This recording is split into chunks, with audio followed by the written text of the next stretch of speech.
जय श्री राधे दोस्तों।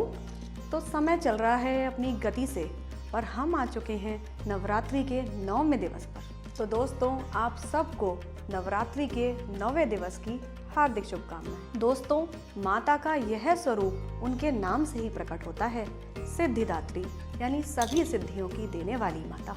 माँ 8 प्रकार की सिद्धियों को देने वाली हैं, जिनके नाम कुछ इस प्रकार बताए जाते हैं। अणिमा, महिमा, लघिमा, गरिमा, प्राप्ति, प्राकाम्य, इशित्व, वशित्व। यह सभी सिद्धियां दोस्तों मनुष्यों को तो क्या, देवताओं को भी दुर्लभ हैं, पर अगर माँ की कृपा हो जाए तो यह उनके भक्तों को सहज ही प्राप्त हो जाती हैं। माँ के इस स्वरूप का प्राकट्य कुछ इस प्रकार बताया जाता है कि जिस समय पृथ्वी की रचना हो रही थी, उस समय देवता, दैत्य आदि सभी अनेकों प्रकार की शक्तियां प्राप्त करना चाहते थे और बलशाली होना चाहते थे।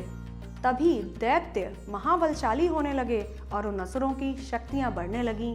ऐसे में पूरे संसार में अराजकता फैल गई और देवता अत्यंत दुखी हुए और तब वे भगवान विष्णु और भगवान शिव के पास गए। देवताओं ने प्रार्थना की कि एक ऐसी शक्ति प्रकट हो जो इस संसार को बचाए, असुरों और दैत्यों का नाश करे और इस संसार में शांति की स्थापना करे। और तभी एक दिव्य ज्योति प्रकट हुई और वह और कोई नहीं, माँ सिद्धिदात्री ही है। माँ का वाहन सिंह है और वह कमल के आसन पर विराजमान रहती हैं।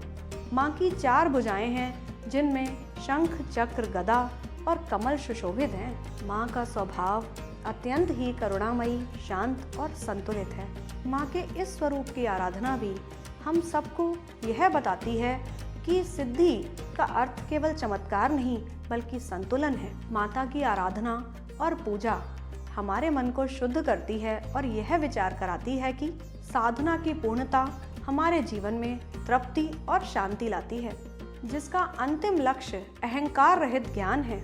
माता की विशेष कृपा प्राप्त करने के लिए आप सभी उनके बीज मंत्र का जाप कर सकते हैं। दोस्तों, इसी तरह से हमारे साथ आगे बढ़ते रहिए और ऐसी ही महत्वपूर्ण जानकारियों के लिए हमारे चैनल सनातन ई पाठशाला को लाइक, शेयर और सब्सक्राइब कीजिए। जय श्री राधे।